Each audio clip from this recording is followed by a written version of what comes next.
What's good, YouTube? It's me, your boy Squiddy, back again with another video. Today, I wanted to talk about some of the things that you should bring to a competitive YCS or a competitive Yu-Gi-Oh event, regionals, like an OTS, anything of that sort. But more specifically, I guess targeted towards bigger events that actually happen in a convention center. So I guess I would say like regional or above. I'm going to make a quick tier list of the things that you should definitely bring that I've encountered over the years that I think are the most important. So I've got like a couple of objects here. You can see there's an array, but we'll just go kind of from left to right to sort of, go through these. Today's video is actually sponsored. It's brought to you by the OURANO wireless USB adapter. This is a USB wireless adapter that's perfect for any handheld wireless controller in case that you happen to lose the adapter that it came with, or if it doesn't have any Bluetooth functionality. This is actually really nice because it does have compatibility with a variety of controllers. You can see here that you can use the various PS4 and PS5 DualShock controllers, as well as the Xbox Series X and then the Xbox One Elite Series. Fresh out of the box, you get the actual USB wireless adapter as well as a converter for Thunderbolt. So if you happen to have a MacBook that requires a Thunderbolt charger port, you can actually use this converter that it comes with, and it can also be used on other devices. So it's kind of handy that it comes with that. And then it does have this little button here that you can use to pair your Bluetooth device, and it only takes a few clicks. You just click the Bluetooth button on your controller and then click the button on this wireless adapter, and it should pair instantly. And then I actually did go ahead and test this out on a variety of my favorite games, and surprisingly, it actually works quite well. I didn't experience any lagginess, any frame rate drops, or anything of the like. So if you are looking for a USB wireless adapter dongle for your controller, definitely check them out. I've left a link below to their Amazon page in my description. Number one is the phone charger. So obviously you're going to be bringing your phone there because that's one of the most important things. You want to be able to contact your friends. You want to be able to look up your rounds because a lot of times they're doing like online pairings nowadays. And then you also want to do things like check up card prices, card texts on Neuron, so on and so forth. So if your phone dies, that's just really, really bad. I would probably put it, I guess, between A and B. Like, it depends on how prepared you are. If you're like a really unprepared person and your phone battery is always at like 8%, then you probably want to be like A or maybe even S tier to remember to bring your phone charger. But personally, I always keep it at like 100% charged overnight, and then the next day I just take my phone and go. And I don't really go on my phone a lot. I take all my life notes on paper, which you should be doing, of course. So I would probably put it to B tier right now. Also, being at the event, you can ask different people, or you can ask your friends if you can borrow their charger. So I would probably say a B tier, but if you do have space, it's definitely between A and B for sure. So yeah, make sure you guys have your phone charger. And then the next thing is hand sanitizer. This is like, obviously it's more important during COVID when it was really bad in the pandemic, but I would say now it's a little more tame, but I am really clean. I would recommend going between each round to wash your hands like at the actual bathroom with like soap and like scrub it, because that's like a lot better. You're getting the grime and dust and germs off of your hands. It's obviously a really dirty game because you're shaking people's hands, you're touching cards that a million different people have touched, and Yu-Gi-Oh players in general are pretty unhygienic. So I would say like probably B. If you find that you don't really have time to wash your hands because you're playing like a deck that takes longer, like Dark World or whatever, between rounds, and maybe it's an A, but I would say personally it's a B. It's not a mandatory thing. Like B tier is not really mandatory. S tier is like super mandatory. A tier is like decently mandatory, and then C tier is like you don't really need it. And yeah, next is kind of snacks. I would say like between A and S. I want to say S. It depends, again, if you're able to organize your time that you can go and find lunch. I know a lot of events now do have lunch breaks, but certain ones still don't because of the sheer size of the event, so they don't want people to stay forever. So this would be like snacks would be between S and A tier. I would say A tier for now, especially things like Cliff Bars, gummy worms, anything that can kind of give you energy throughout the day, because you definitely need to eat. If you're one of those people that say like, oh, I play better when I don't eat on an empty stomach, like, yeah, I mean, a lot of people say that, but scientifically it's been proven that you should be eating for skill-intensive, like brain-intensive functions, things like tests, exams, playing chess, playing Yu-Gi-Oh cards. You should definitely be eating, snacking throughout the day. That'll just make it so much better for you. You're going to be on top of your game. You're going to have a sharp mind. And most importantly, you're not going to misplay. Like, we have like 10 rounds in a day sometimes. You're going to get tired by the end of the day. By like round 6, round 7, round 8. If you're on an empty stomach, sooner or later, you're going to start misplaying. So I definitely recommend snacking in between the rounds so you're on your A game and you feel comfortable enough that you can focus on the game and not like being hungry throughout the matches. So I'm going to put that at A tier for now, but it could be S tier. ID is no brainer. This should be S tier because you definitely do need this for every event. You have to bring it to join any events, including the side events, and then you do have to have your ID for the prizes. So that's just a no brainer. Also, like for your vaccination test, if you're in the North America, because they check that before events. Calculator. This is a graphing calculator. I don't know why it's so small. Calculator is like between an A and a B, I would say. I want to just put it at A because a lot of times, like, guys, don't take your life points with calculator. That's the worst thing you can do. Like, you can easily accidentally overwrite it, and if there's a life point dispute, the judge is going to come over. They're going to be like, oh, who has pen and paper? And then they're going to look at the pen and paper and be like, okay, I'm going to take the pen and paper. They never take, like, it doesn't matter if it's on your phone, if it's on, like, one of those weird Magic the Gathering pads that, like, you can erase off, the scratch boards or whatever, or if it's on the calculator, it has to be on pen and paper. This is just more for calculating if you have game or if you have, like, a way to deal the maximum damage. So really quickly, you don't have to do that in your head. You can just input it right away.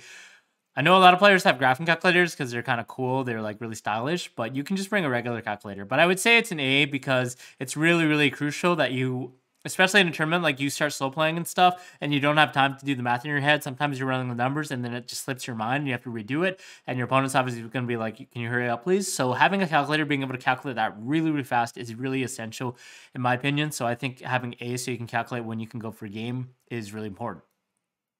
Token cards, I would say probably like a B or C. You don't really need them. I mean, like, yeah, I would probably C because you don't really need them. I just like bringing tokens because you're really like, you can kind of show off the cool tokens that you have. I like using like Ojama tokens. I use like weird, obscure foreign tokens like the Gradius option token just because I like the way they look. And a lot of times if it's like non-Yu-Gi-Oh card token, if it's like something like an OCG, like not a Bandai card because you're not allowed using those, but if you have like some other official Yu-Gi-Oh cards, you can actually use them as field centers. So I like doing that. I think the Bandai cards is hit or miss. Like it depends on the head judge. Sometimes you can use them as field centers, sometimes you can't. But it's more of a thing that kind of shows off like your affection for Yu-Gi-Oh and like different archetypes and different cool artwork. So I just like bring them with me. It's not required in a by any means. And then same kind of deal with the trade binder. If you're like a huge trader and you're actually going there to make trades and you enjoy trading, definitely you can bring it. I'm going to put it as B because personally, I don't really like trading when I'm playing in a competitive event. Like we're trying to win the matches and trying to focus on the game. And that can be really distracting when you're trading between rounds.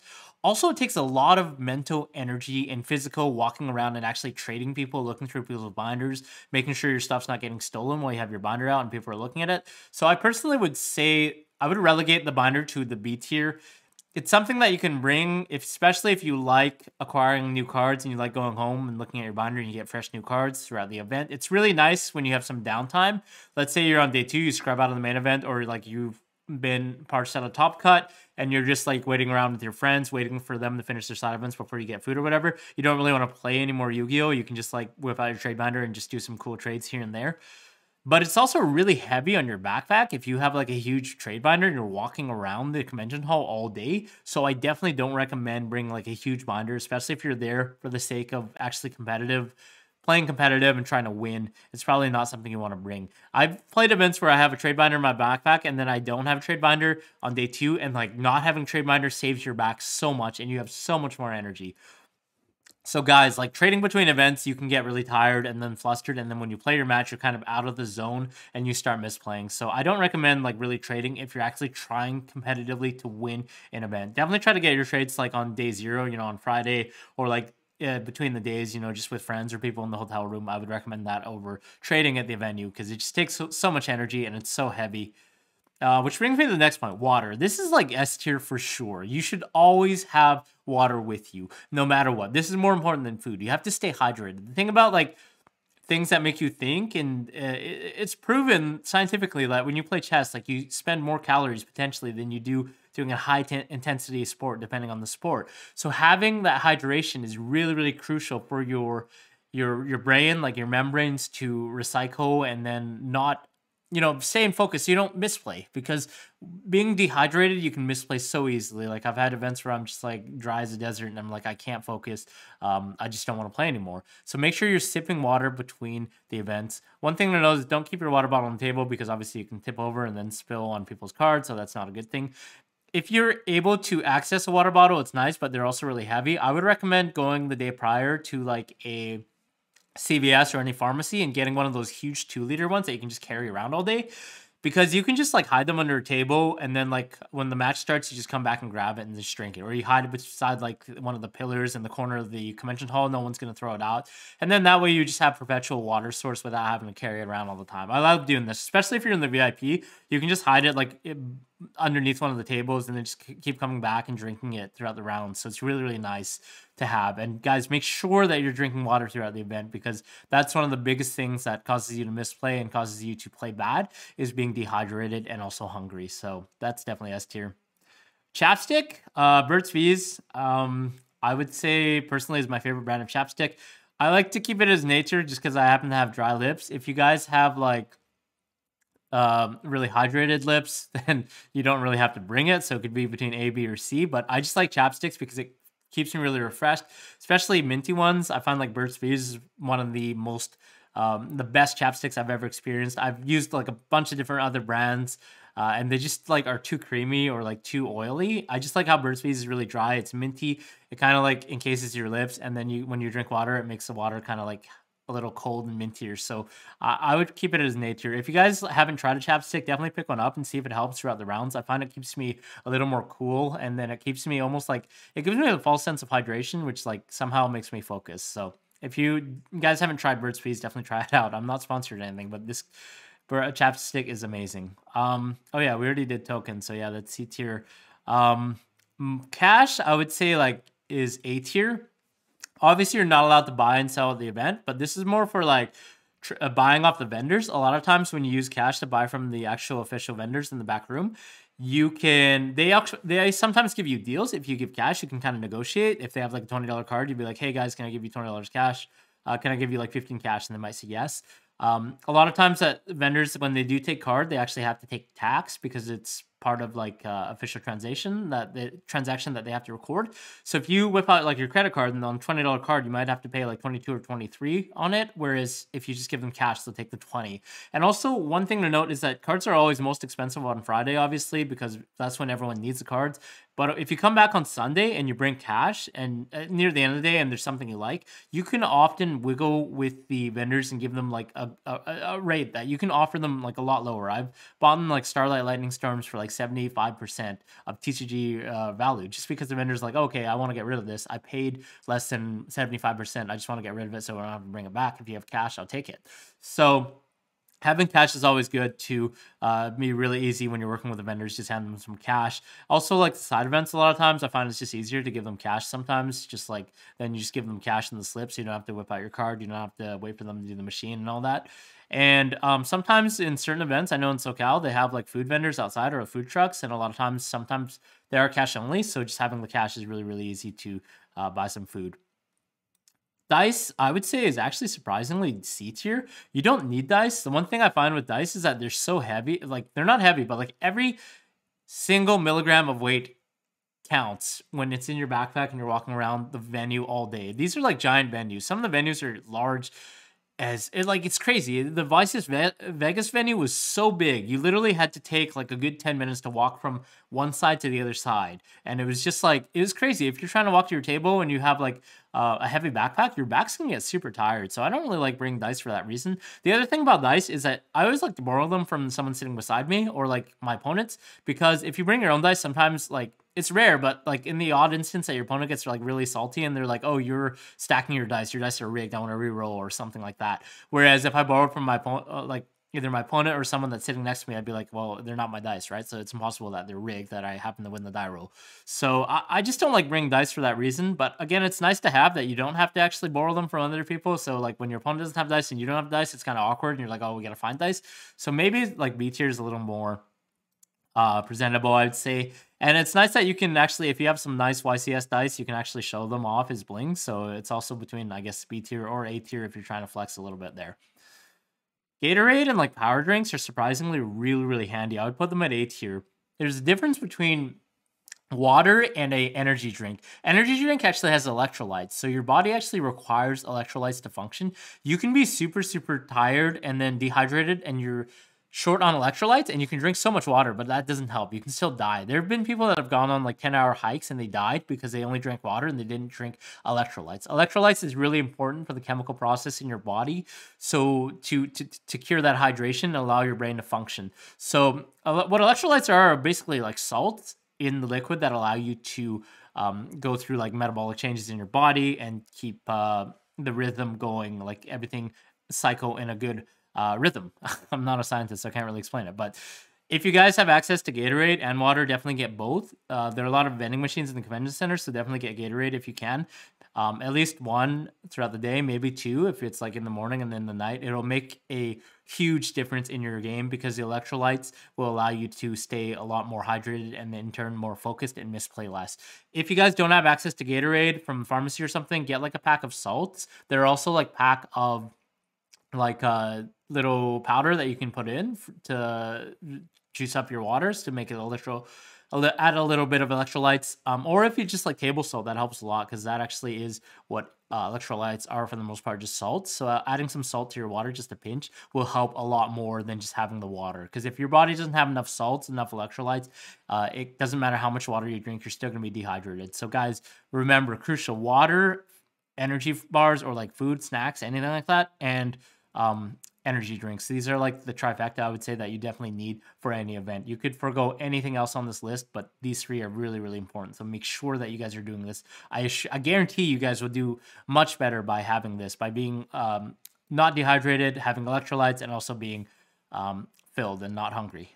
Okay, next thing is bulk cards. This is something that I love to bring. I would say like between A and B. It's not a prerequisite, but if you have a lot of cards at home, just organize a huge box or like a random binder with like random holos, random commons that are decently good, and just go to the first vendor you see on Friday and be like, hey, how much can you guys give me for this box? How much can you guys give me for this binder? Surprisingly, you can actually get quite a bit more than you would think. I brought in like a huge bulk box in like a tin or like a binder and be like, hey, how much can I get for this?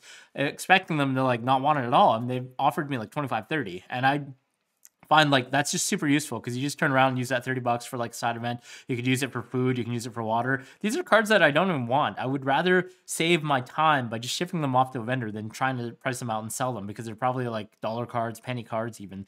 And going to the vendor, surprisingly, when they do offer you 30, you can just negotiate a bit. If they offer me 30, be like, hey, can you give me 40? You know, like these are all the cards I got or whatever. And they'll probably be like, okay, I'll give you 35. So you can just like, you know, work with them and just get rid of the cards that you have in your closet and then convert that into something useful for the event. So it's really, really nice. If you guys have any sort of bulk in your collection, just bring bulk holos. Doesn't matter how bad they are, just bring like a huge bunch. I find like quantity beats quality when you deal with vendors a lot of times because they're like, oh, okay, we'll pick it up and then we'll price it out and we'll resell it.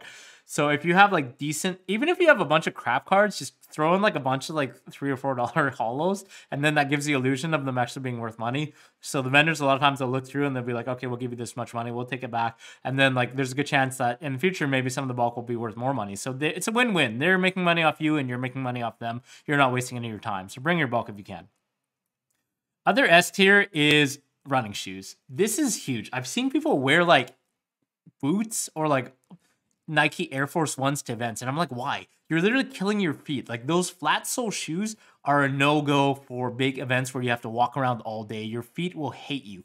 And this is another thing is Yeezys as well. Your feet get really painful. I've worn Yeezys for events just to like show off, and they've gotten my feet really painful because they're so flat. They're not really meant to be like running shoes. And then the other thing is they actually wreck your Yeezys because you're sweating in them all day and running around like a dirty convention hall and going to the bathroom and stuff. So I don't recommend bringing nice shoes. I don't recommend bringing flat-soled shoes because your feet will hate you. I recommend bringing any runner shoes or beater runner shoes that you have. I like Ultra Boost because they're really, really comfy with the boost, or like Nike running shoes. I know the Pegasus are as well. Any shoes that you wear to the gym are really, really crucial because you're walking around. Sometimes you have to run as well if you have to catch a round you're late for, or if you have to go to the bathroom between a round when you're side decking. That is actually something you can do. Just tell the judge that you have to go because you have 3 minutes to side, so you can go pee and do whatever.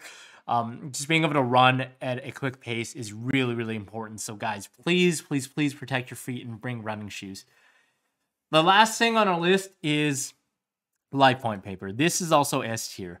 I hate it when I go to a competitive event and people are using calculators because, like we mentioned earlier, the judge is going to come over when there's a life point dispute. Whoever has a life point tracked on paper is going to win by default. It does not matter if you have a calculator all laid out like a graphing calculator with a history. They don't care. It has to be pen and paper. Also, pen and paper is really, really easy because calculators, sometimes your battery will die, sometimes you accidentally hit a button and everything's gone. Having pen and paper allows you to write that down and have a good solid focus on things, as well as being able to take notes for things that are mandatory for the game. Obviously, you can't note take for things like in your opponent's hand, but if it's something like skip your next draw phase or like when the cafeteria lock your zones, you can kind of like draw out a diagram so you know which zones are locked. This is really, really existential, so guys, make sure you bring pen and paper to any event. Yeah, so just a quick recap, guys. These are the things that you should be bringing: water, food, running shoes, and your life point paper, and then Gatorade. I think those are the most important ones. But again, this is just like some of the things that I thought off the quick top of my head. If you guys have any suggestions on other things that you should bring, I know we have the 250 YCS coming up, so if you guys have any thoughts about things that we should bring, I'll definitely check it out and see if I can test it in this event. Anyways, if you guys have any other thoughts, leave below comments, suggestions, subscribe if you haven't already. I'll see you guys in the next video. Bye-bye.